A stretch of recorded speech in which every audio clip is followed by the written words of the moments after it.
Thank you guys for joining us. We are going to be talking about level 1 requirements in the CCSS today. So we'll walk through a selection of them, not every requirement, but we'll talk about what they look like in practice, and then we're going to talk a little bit about how these controls show up in real systems. So we'll a little bit about what auditors are looking for and what teams should be paying attention to. So let's start with introductions. I'm Jessica Levesque. I'm the executive director at C4, and I love talking about the CCSS. So I am excited to introduce our CCSS chair. I have met him before. Dirk, do you want to introduce yourself? Yeah, I'm Dirk Anderson. I'm the founder of Imagine Crypto, and as Jess said, the chair of the CCSS. I have about 25 years of traditional information security experience before moving into the crypto and blockchain space. Perfect. Okay. Ani, do you want to start now? Yeah, so I'm Mani, and I run a practice called +91 Security. We do CCSS readiness assessments and audits in general. And I've been certified 2 years running now. And before this, I was working at Hacken and doing the same stuff. But yeah, happy to be here. Thank you. We're glad that you're here, and thanks for getting up so early to join. No Appreciate worries. it. Ilya? Thank you, Jess. Myself, I'm a cybersecurity lead at a crypto hedge fund, and been in cybersecurity for over 20 years, and decided to take up that auditor for CCSS as well. Yay. All right. And last but not least, Mark? Hi, I'm Mark Christianis. I'm the founder of Xanarc. We do CCSS audits and readiness assessments and other bits and pieces. Been an auditor in cybersecurity now for well over 10 years, I think, and 20 in IT. Yeah. You seem thrilled about that. You're like, I guess. I love it. No, Okay, just showing how old I am. we do all love the standard. We all love making the crypto space more safe and secure. And so the CCSS has 3 different levels. We had a live stream recently, and I'll put a link to it in the chat, that was about understanding level 1. And we talk a lot in general about kind of how things are set up. And then we decided we should do a deep dive into each of the levels. So we're starting with level 1. We've got levels 2 and 3 coming up, well, next week and the week after. So let's get into level 1. First up, there are 19 requirements in the first half of the standard under cryptographic asset management and 11 under the operations. So if you can do math, that's 30 requirements, and that's a lot. We're not going to be able to touch on all of them in this call, but we would like to get into some of them with you. You can put questions in the chat as well if you're joining us live, but let's start with key material usage. Wow, I'm having a hard time talking tonight. Ani, do you want to get us started on, or Dirk, either one of you just jump in about key material usage as a whole, and then we'll get into the specific requirements that we're talking about. I'll let Dirk take this one. Uh, For jumping in. Right. So key material usage is obviously one of the larger categories in the CCSS. Once you have securely gone through the process of creating and generating keys in wallets, then the moment of vulnerability for any sort of a key operation is when you're actually using it, right? When you're accessing the private key in order to sign a transaction for the blockchain, in order to prove that it's actually you who controls that wallet, is a very sensitive moment for that, and therefore one of the key see, I always do that. The key requirement, one of the important requirements of the CCSS 10521 is around the only doing that, only accessing those keys and utilizing those keys in the CCSS trusted environment. And Ani, maybe you want to talk a little bit about the trusted environment. Yeah. So just from a perspective of a client, when they are trying to map out their custody setup and they are looking at a multiple signer devices, multiple HSMs. They need to know what kind of, excuse me, what kind of things that they can trust in their whole custody setup. And I think it comes in two different distinctions. The first one being having a scoped out trusted environment and where they can use their keys, right? But in an additional sense, it also means that in their trusted environment, their their key material signing or just the key material storage needs to be isolated from the other operations. So I think that's these are two things that come to my mind when I'm looking at a trusted environment.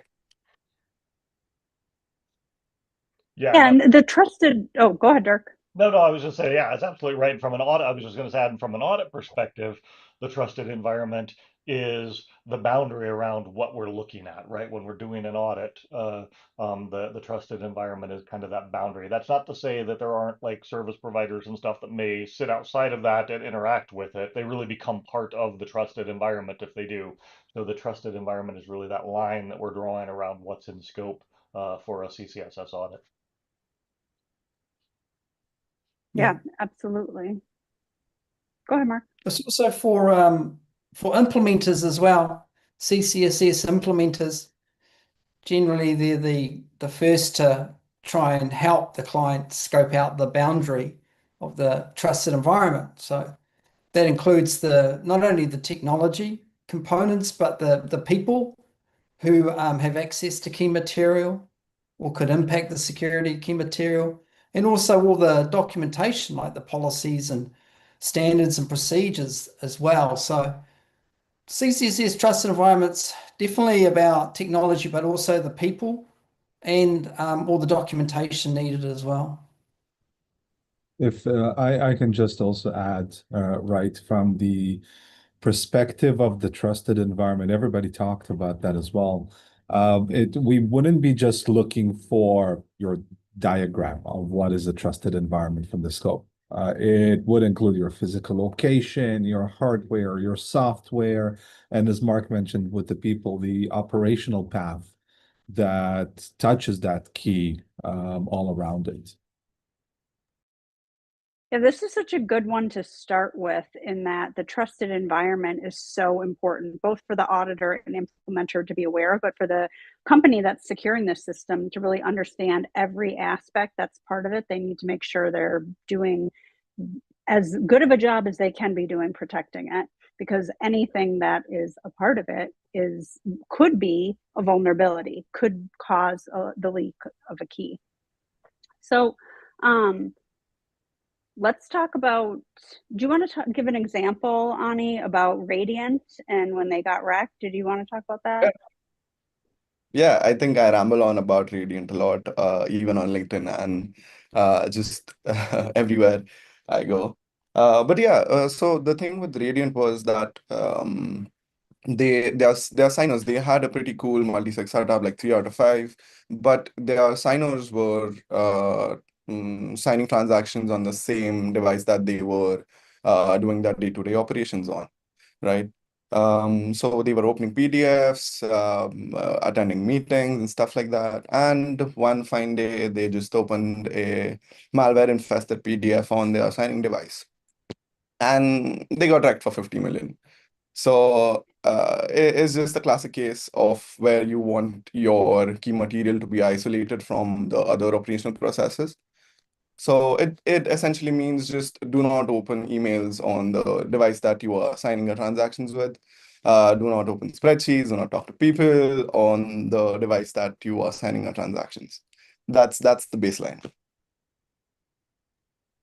Yeah, exactly. And we've seen so many examples over time. We just talked about Radiant, but there's so many examples of this that in some ways it seems like it should be obvious. Like, of course, don't expose your keys in a way that's unsafe. But if it was obvious and easy, this wouldn't keep happening. There wouldn't need to be a security standard around it, because it continues to happen. And so recognizing what's part of a trusted environment and isolating key material from other things that aren't part of it or if it's exposed to it, it needs to be a part of that environment, is extremely important. So yeah, I think that was a good place to start. So we're talking about 1.05 if you're following along in the standard key material usage. We've talked about isolating keys. We've talked about what a trusted environment is and how important that is to make sure that you know what's included and what isn't. And there's actually 1.05 has the most number of requirements. So Dirk, do you want to take us through some of the next ones? Maybe at 1.05.3.6? Unmute myself, yeah.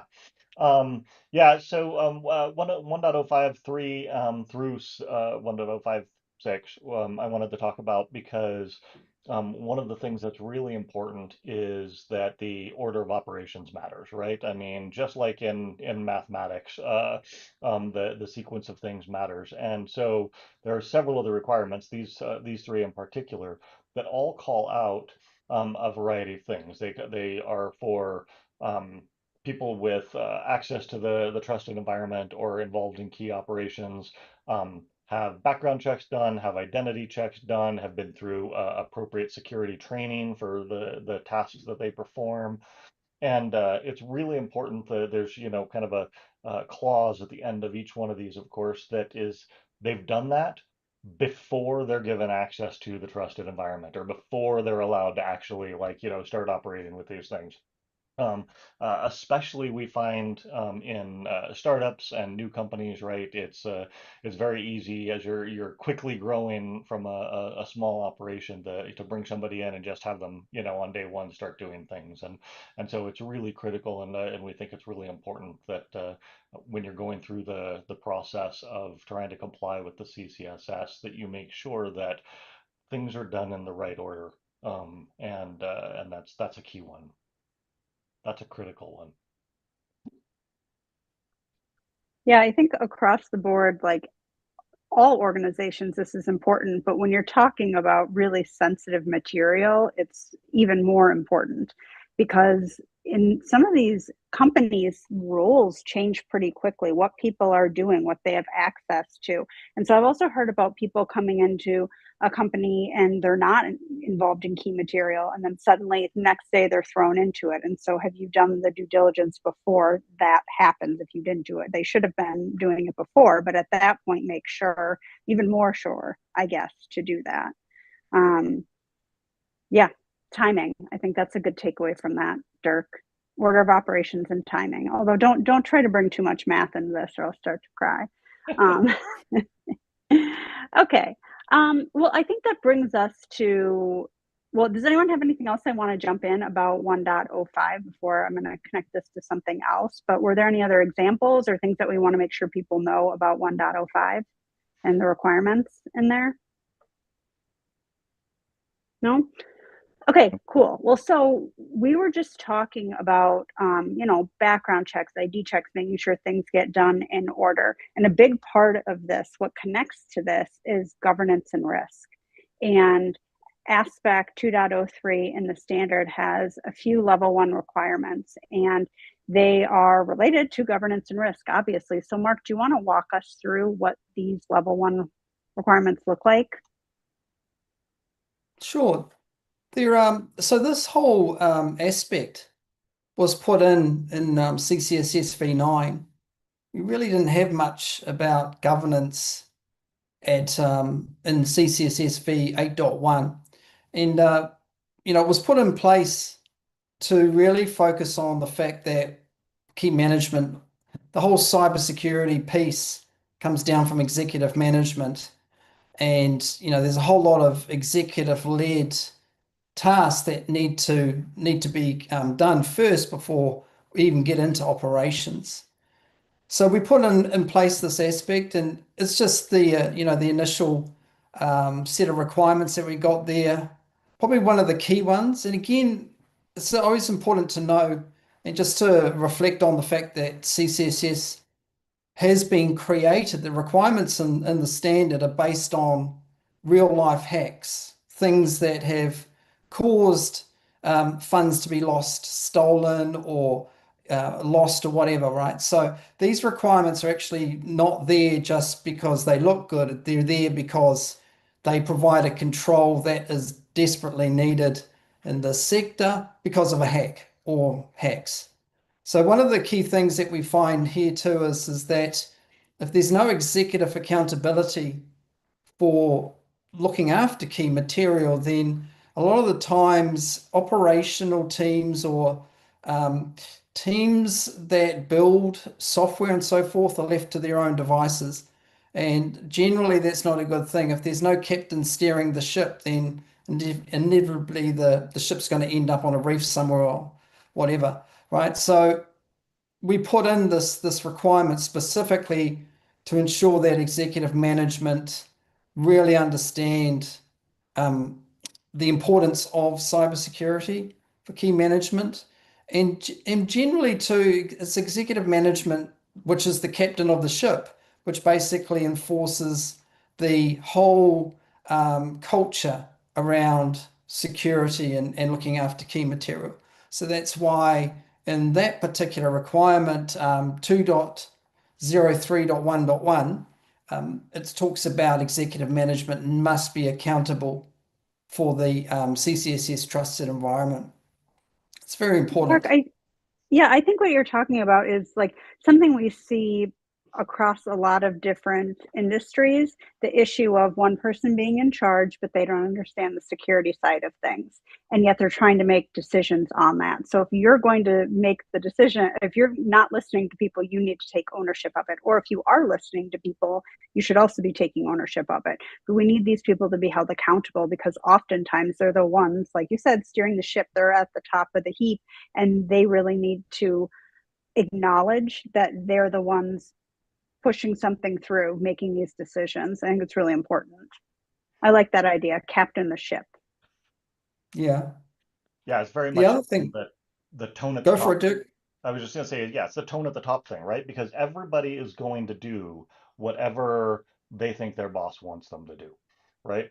And that's where their focus is going to be. And if security isn't a part of that, right? If the only thing that matters and the only thing that's communicated, and maybe it does matter, but if it's the only thing that's communicated coming down from executive management is get it done quickly, it's gonna get done quickly, and it's gonna suck, and it's gonna be crap, and it's gonna have security holes in it, right? So setting that tone at the top is really important, and making sure that the people at the top understand that they've got very direct accountability for protecting the keys because that's what protects their customers' assets is key. I also just wanted to chime in, right, on around that conversation. And this is what I try to tell my team as well all the time, and my well, the people I report to, is that you can always outsource responsibility. Like I give my team a lot of responsibility, but if they screw up, I'm the one that's accountable. That's the only thing I cannot outsource at all. But it also means that when responsibility is outsourced, they also need to have authority to be able to execute the actions that they're responsible on.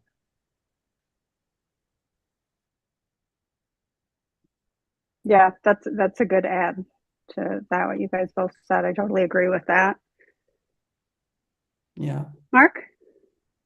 Oh, and the other thing too, sometimes you hear about executive management not being aware of what operations are doing and the design team are doing. For example, in CCSS V9, we've, allowed for or accommodated single signer mechanisms, or what you probably know as single sig wallets, right? So that's something new in V9, but of course, executive management must be aware of the risks of actually having single signature wallets in the environment.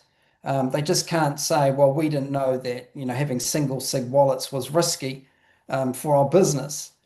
So that's where a CCSS kind of like ties in. There's a lot of requirements that tie into each other.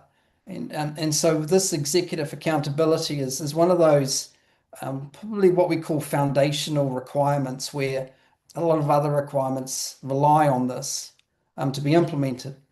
Another important one that we really wanted to add in, and CCSS, you'll notice in V9 starting to get more of a risk-based focus around controls and how they're implemented. And so one of the level 1 requirements we put in place is the need to actually do threat modeling, to actually work out who wants to do you harm and how can they do you harm. Because if you don't know those things, then really you don't know where to put the controls effectively. So if you can't understand that maybe there's insider threats are a possibility, then you may not have controls to actually try and stop insider threats, or other cases like HR processes to try and stop, for example, North Korean state actors trying to get jobs inside your organization and so forth. So threat modeling is something that we really focus on in the training for implementers and auditors. And I think, again, it's probably one of the most foundational requirements we've got in CCSS. Yeah, how can you protect something if you don't know what it is? Like, you have to start somewhere, and then you have to figure it all comes together. Yeah. Anybody else want to chime in about threat modeling? How much you Yeah. love doing it? Yes, please. Yeah. So I would like to bring in like an auditor's perspective, and I think most of us will agree with me here. An auditor is not looking at a threat modeling as a document, right? We are looking at it as an exercise that if the client has performed it or not. And it can be as easy as checking if the threat model is regularly reviewed, or something like if you have done your threat modeling, if you have done your risk assessment, and if you know that these controls are there that you need to put in your custody setup, have you put them? Are they in place? So that's something we need to look at it as an exercise or as a thing that you need to do, and not just like a document that lives there. Yeah, and I think that's a good point, that like a lot of the requirements in here, they're not just check boxes. We're not just having someone go through and say, okay, okay, okay. There's a lot more to it, and they intertwine with each other. And that's what makes it a strong standard, in my opinion. And one of the other things that it's another level 1 requirement underneath governance and risk, but it's related to service provider management and how that ties in. Mark, do you want to get into that a little bit as well? Oh, I mean, absolutely. We can pretty much see a lot of the hacks that are commonplace these days are associated with service providers. Poor Bybit, the classic case example of relying on your service providers, expecting them to have the same level of security assurance that you yourself have, is a classic example of, don't trust service providers on what they say. You need to verify that, right? So it's trust, but verify.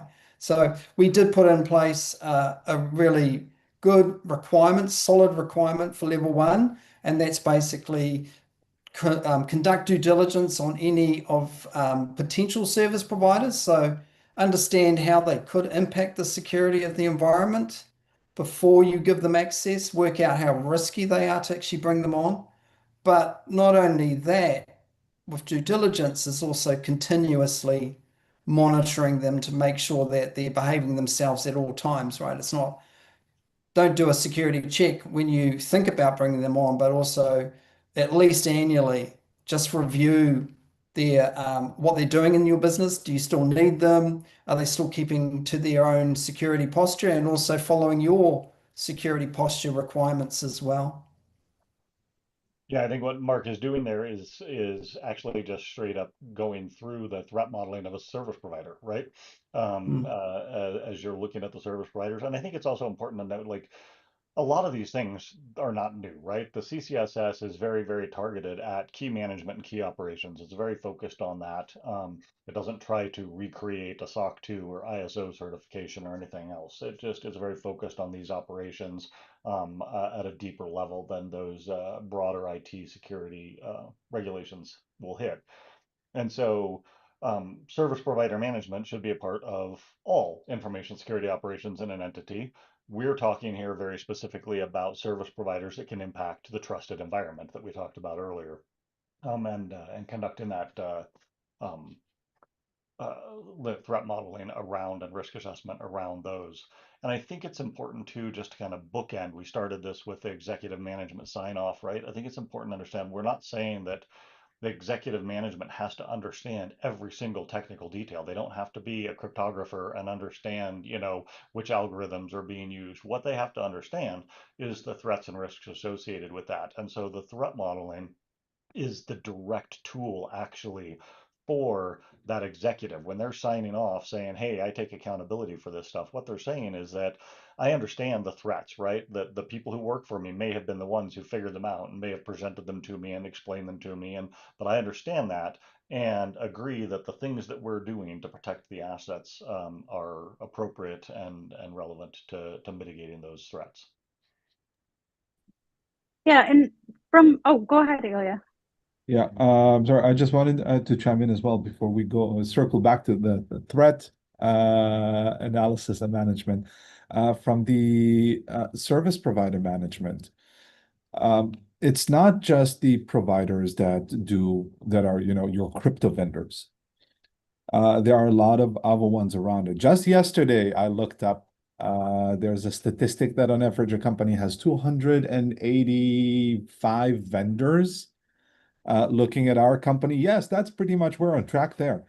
But one mistake that when you talk about this, right, it's scoped only to crypto vendor. It's scoped to your Fireblocks. But let's say your username, password, and OTP is all stored together at LastPass, but you never looked at LastPass. And we know how popular LastPass has been over the last few years from hacks and breaches and the like. So if you've never changed it, if you never rotated it, if you're just listening to this now, you probably should. Yeah, but you do need to cover also things that adjacent and touch your, trusted environment and material for that. As well as planning to the big, does the vendor still want you as a customer in the future? And maybe the vendor ceases operations. Or I think the latest in the news was you sue your own custody vendor. So you need to plan for those as well. So sorry. I hand it back over to you to circle to the threat management. Oh, that was perfect. And like you were saying, there's so many examples of this happening. This is not something that we're just like, oh, maybe it could. We built this in because it is happening. And a lot of times I've heard people aren't even necessarily fully familiar with who their service providers are or who their service providers are, right? Because if you give access to a service provider and they're giving access to one of their service providers, I mean, how do you know how far it goes? So you really have to be aware of what they're doing and how they're involved in anything within your trusted environment for the system that you're trying to protect. Yeah, I mean, the classic example of this is pre-crypto, right? And it was Target being compromised and losing all of their credit card numbers through the HVAC systems that were installed in their stores, right? So the HVAC system company was hacked because they didn't have particularly good security controls because they're an HVAC company, but their systems were sitting on the same networks as the point of sale systems in all of the Target stores, and so through them everything got compromised. And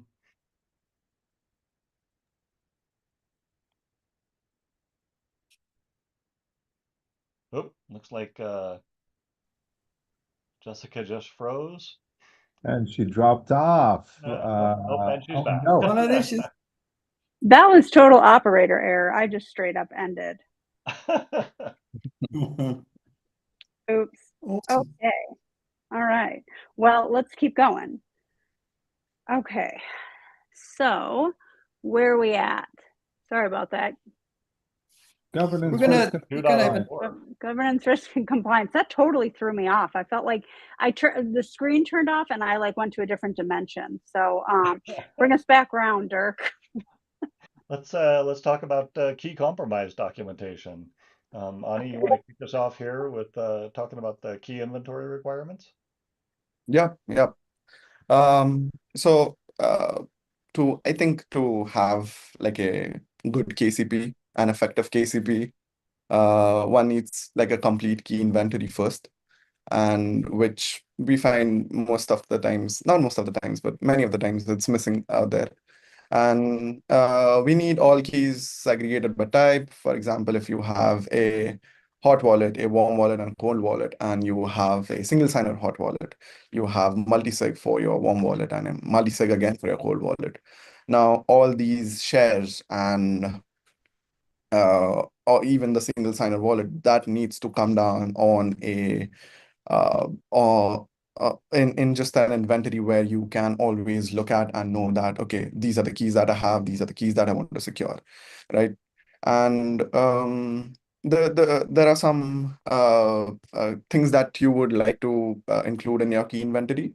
Maybe that's who's responsible for handling this key, where's the backup stored, how are the backups secured, what kind of key is it, and what kind of wallet does it control? So things like that. The inventory needs to be access controlled again. So you don't want anyone and everyone to be looking at your key inventory, because then it just becomes like a centralized point of attack, um, where someone looking at it would necessarily gain all information except for the key material, uh, as to where they can look for when they are looking at their key management security, right? And this is really interesting, I think, because the when you're looking at a incident response plan, almost everyone has an incident response plan, but it will mostly cover the Web2 stuff, right? And again, I'm not saying that the Web2 stuff is not to be focused on, uh, but if you're running a crypto operation, I think a KCP needs to be in place where you are handling specific things related to key management security, and which are also segregated by type, right? Because your response to a hot wallet um, key being exposed is very different from an MPC shard being exposed. Because the kind of reserves that you're going to handle in both of these wallets is going to be different. The kind of urgency that you need to handle it with is different. And the steps that you're going to take for each of these is going to be different as well. So yeah, those were my 2 cents. No, it's good. I mean, you can't protect what you don't know you have. So you Yeah. need to be aware of what you have. That's kind of the first step, because it all starts there. And then once you've got that, you need to be aware of where it is, how it is, what it is, all of those things that come into play. And we've seen this over and over again, where companies aren't aware of what their keys are, or they don't realize they don't have access anymore. Money's still being sent to that wallet when they can't get it, or they realize that they can't access it, but they don't want to tell their stakeholders. So they just hold off scrambling, trying to find the keys while more and more money's continuing to go in. Yeah. So we need to have these listed, and we need a plan for if there is a compromise. And a couple of things I would like to add is roles in your KCP. So if you are listing out steps as to this needs to be done when my hot wallet is being exposed, and you name like your CTO, that CTO needs to be named by their role and not by their name. Because what if Dave gets a promotion? What if they leave the company? What if they have this different responsibilities this quarter, and they are not in the loop for key management? So that needs to be kept in mind, where things change in a company, things evolve, and you'll probably be better off not naming people and naming roles. And then, yeah, secondary Mhm. actors as well. So even if you have named your CTO, what if your CTO isn't available and is on vacation, right? Typical CTO activities, but yeah, you need someone to take control when they are not there. Yeah, Yeah, it's interesting. Oh, go ahead. yeah, sorry. I wanted to chime in that is the correct one. I was questioned, why do I have multiple people that can activate the key compromise protocol at the company? And I said exactly that. If I'm on a plane, something happens, you can't reach me. Um, and I would also add that the run books for the key compromise protocol, one thing I found that we internally are doing is by wallet type. We have the run books by wallet type. So if it is a hot wallet, a cold wallet, multi-signature, even there we have a breakdown into experimental trading and whatever it might actually be. So we did do that, and we have different people also responsible for different types of wallets on different platforms. It does complicate it a bit, but we have a matrix for very quick decision. Uh, we have the flow chart. Yes, no, yes, no, yes, no. It's only 4 levels until you figure out what do you need to trigger. Yeah, and I love hearing Ilya talk about the run books, and Ani going on about the inventories. One of the things that Mark and I have both smacked our foreheads over in the past is when you go in to audit somebody and they're like, "Well, we don't write that down because the information is too sensitive," and I'm always like, how do I trust you to protect the keys if you can't protest your documentation? Right? Like, I mean, this is like the step one in the process, and so it really is important. The risk that Ani laid out of not actually having the inventories, of not knowing what keys are where and how they're being used and who has access to them or who the signers are, and not having all of that stuff documented, like anything else, becomes just potentially catastrophic. And the going back to the run books that Ilya was talking about, a key compromise procedure can absolutely be part of the umbrella of a larger incident response plan or program within an organization. But it is really important also that people understand that it's different, right? Because of the way key compromise, because of the way blockchain works, right? When something moves, it's gone, it's done. You've already lost it at that point, right? A lot of incident response plans focus equally on prevention and response, right? What you do after the fact, and so your key compromise procedures have to be very focused on how do you stop the bleeding as quickly as possible, right? You can't just let things happen and then investigate them and try to get things back because of the inherent nature of blockchain. So. Yeah, I chime in on Dirk as well, is that, when you have to trigger it, it's already probably very late in the game, your key compromise protocol.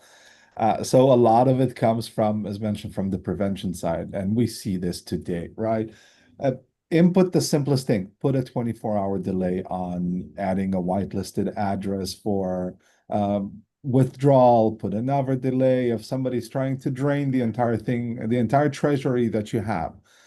The simplest things that might be a little inconvenient for your founder owner who wants to do it now, but puts a lot of safety back, and make sure that you don't lose your pants. Yeah, don't lose your pants. Okay, so we've talked about preventing a key compromise from happening, right? And one of the issues that we need to focus on is where the keys are stored. So we're doing our best to protect and make sure that we've got a policy in place in case the keys are compromised. Let's talk about where we're storing these keys. So how they're stored is essential for keeping them safe. And let's talk a little bit about backing up operational key material. So what does it look like to have a backup? Ilya, do you want to talk about that a little bit? Or Dirk, anybody want to jump in?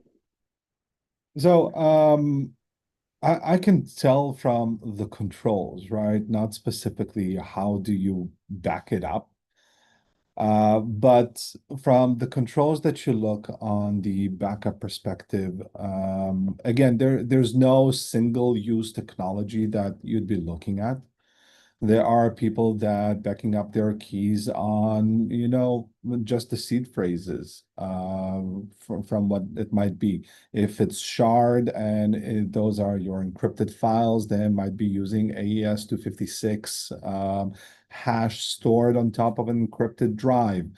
It can come in lots of different ways. It can come through various pieces of software that you implement in your organization and just hands it over to you. But from the perspective of backups, again, when we look at the standard, right, it can't, for example, be stored in any type, and please correct me here if I'm wrong from the documentation. It can be stored in encryption that is weaker than the original keys that you have. It should have pretty much the same access controls that you'd be looking as saving your real keys, because it is a real key. It's just we label it as backup. And I mean, my recommendation, buy a defunct nuclear silo, throw it in there, and just raise wild dogs to secure the entire perimeter. Just remember to feed the wild dogs so they remember who you are at least. Sharks with A lasers. good practical Hey, device. sharks with lasers. People already think everyone in crypto security is like overboard, and then we throw these things in. Awesome. Okay, so Yeah. Dirk, did you want to add to that? Yeah, I was just going to say, yeah, the foundational piece of this is that availability is part of security, right?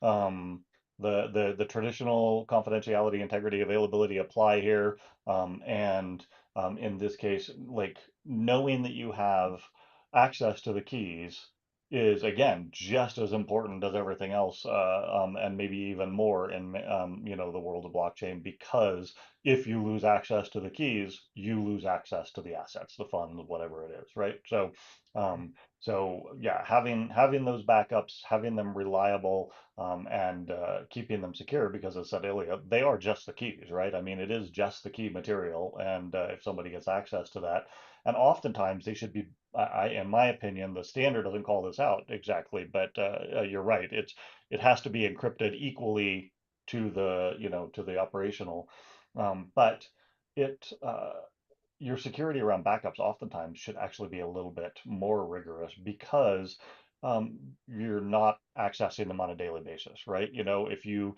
have backups and they are split up and divided and stored in various banks and locations or something like that, and you're not accessing them on a daily basis, how do you know that they're still there, right? Maybe you do a quarterly audit and verify it. So the security controls around it actually can actually need to be even more rigorous, because you're not opening the safe every day and seeing that you still have them. So.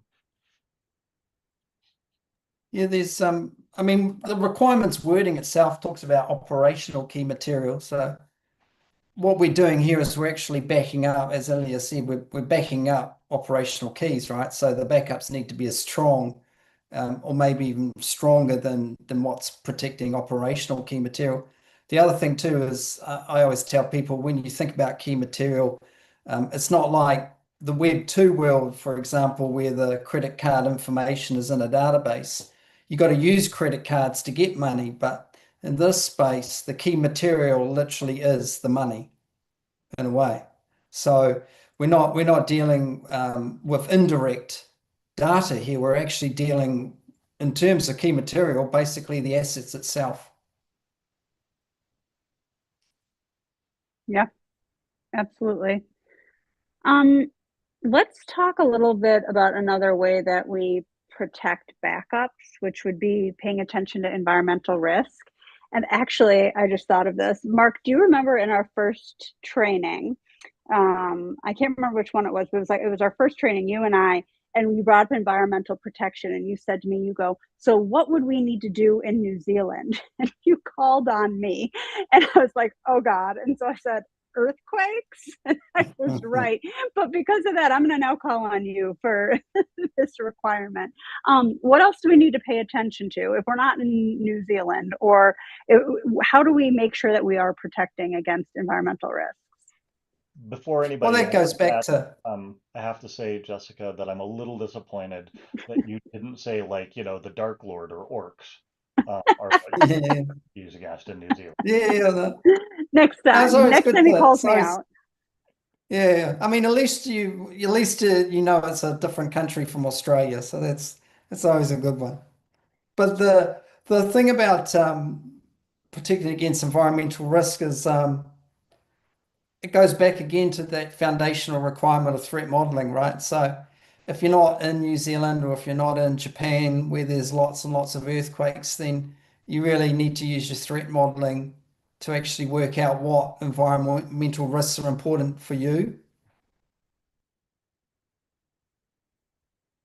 So not 100%. Well, I mean, for example, with India, I would probably, I mean, there's things like fire in that, but what environmental risk would you look at for someone like India, for example?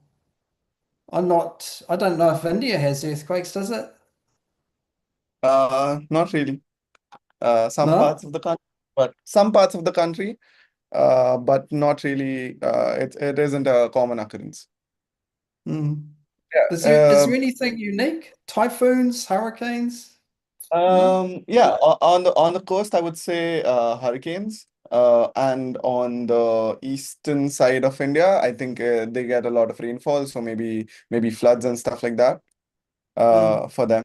But for the most part, it's pretty dry and like no environmental ha hazard as such. So I would think about that when I'm threat modeling for sure. Mm. Yeah. And being in Colorado, we don't have a lot of earthquakes, but we do get tornadoes Yep. that rip through on a regular basis each spring. So I think it's also important to take into account the key material itself, right? So obviously, if you have, paper backups, seed phrases on paper or on crypto steals or something like that, right? You've got a different set of potential threats against those than if you have electronic backups where you have to worry about EMF pulses and that sort of thing. Yeah, taking into account not just where you are, but how the backup is actually created and stored as well. Mm. The other thing too is I think in 8.1 we actually said we used the term acts of God, but I think we actually removed that from V9 because that actually didn't factor in real world situations like war. We didn't actually, when you think about acts of God, it's like, well, God doesn't create wars, right? So we removed that acts of God from the terminology to take into account what's going on in the world right now. So that was an important consideration. So it's not just environmental risk. In this case, we also need to consider things like what humans are doing as well, on the periphery, like war. A bomb can be Yeah. just as devastating as a tornado, right? Yeah. Well, and this goes back to the threat modeling, where you need to make sure that you are doing threat modeling so that you understand what those risks are in the different environments, because it's hard to make a determination of how to keep something safe unless you know what those threats are that are potentially going to impact the security of the crypto steal or whatever it is that you're focusing on. I just, Okay. sorry, Jessica, I just want No, to go ahead. jump in for anybody who might be listening and thinking, oh, I don't have a threat model. One, I always recommend for anybody to read Adam Shostak Threat Modeling, which is a good intro book for this, but also like pay somebody who knows what they're doing. Don't try to do it yourself. There's nothing wrong with hiring somebody who might be a little bit smarter than you in that area. That's what I do. I'm surrounded by smart people. And then there's it's very hard to get threat modeling wrong. There's not exactly one standard approach. You can go bottom up, top to bottom. You can go brainstorming. You can go from the controls to the threats and the other way around. As long as you get that entire, this is your threat, this is the control, this is the gap, this is the risk that you're left with. So that's what you would need at the end. Well, and one of the reasons that we added the implementer role is exactly that. No one knows everything. We should be going to experts to help with things that we need help with. And there's no shame in reaching out for support and getting a third party to come in and help. And one of the reasons we added the implementer designation is because people need help with that. Organizations need these steps. They might be doing something really well, but they need a little bit of help on, in a different area. And so there are so many different pieces to this. It's all about key management, but most of the time, one person isn't able to do it all. We need teams, we need people to support what we're doing to make it more secure. Nice plug-in for the implementer training. Thank you. You haven't taken it yet, have you? Am I trying to convince you? It actually, important to note that in the implementer training, we say the same thing, right? I mean, the implementer training is somebody, if somebody is certified as an implementer, like an auditor, somebody who has a deep understanding of the standard and many of the pieces that you need to go through to put it all together. But they're not necessarily, again, a cryptographer, right? They might not, go that deep on that piece of it. You may still need expertise around that. You may still need expertise around pieces of coding that need to occur, right? You may still need expertise around policy development or threat modeling and risk assessment. So an implementer is like a deeply trained project manager to help get you through the process of becoming compliant, not necessarily a expert in every field. So.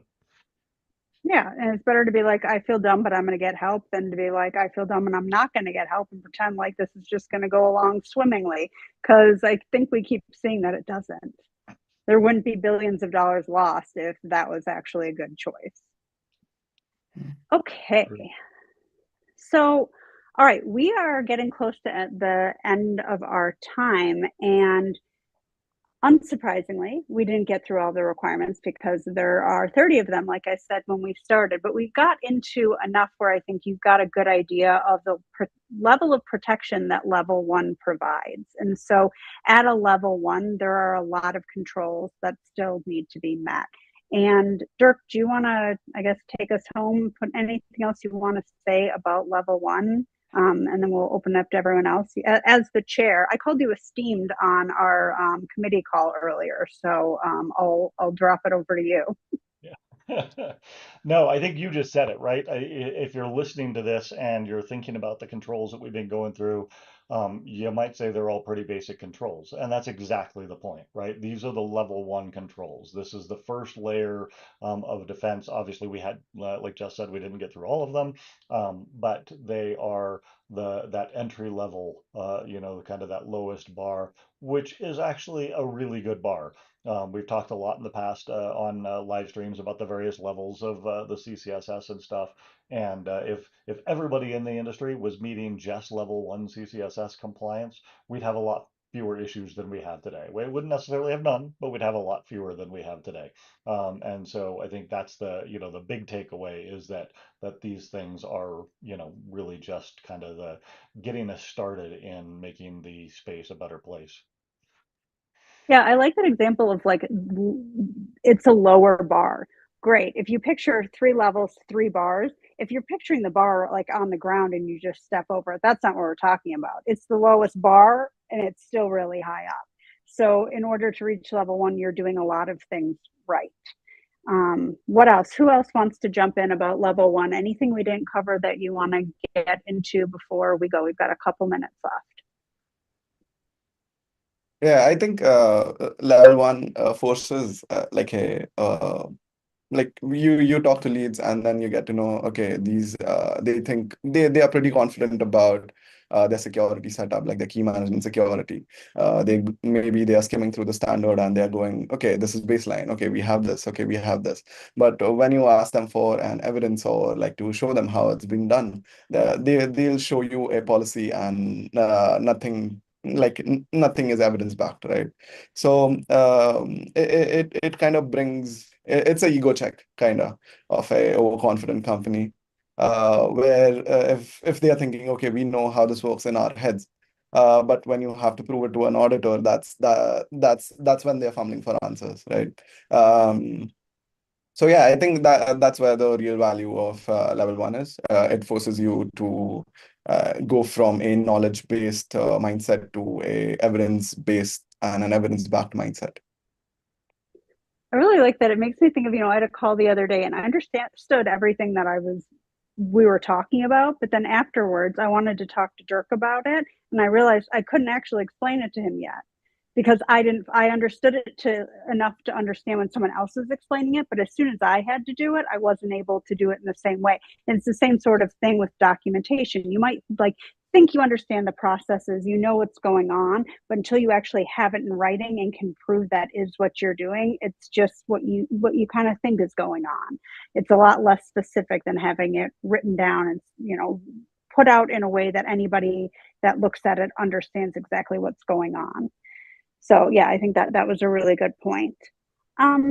Well, we're at the end of our time, and like I said, we didn't cover all of them. The standard's free. Anyone can look at it. We did that intentionally because we really want the crypto space to be safer. So please go read the standard. It's on our website. I put it in the chat. And one other important thing is this standard is built by a community. So we have a steering committee, but it is built by all of the members of the community as a whole. So auditors, implementers, stakeholders, companies that are getting audited, we bring all this feedback in and we make updates that the community decides are needed.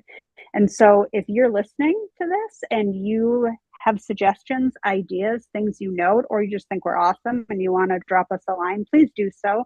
I think it's really important that we continue the conversation as everyone within the ecosystem, not just bits and pieces. So please join us. We, I think, are making great strides in making the crypto space safer from a key management perspective, and we're just going to keep on trucking along. So we hope that you will join us. And that is it. Join us next week and the week after for levels 2 and 3, where we get into some of the other requirements.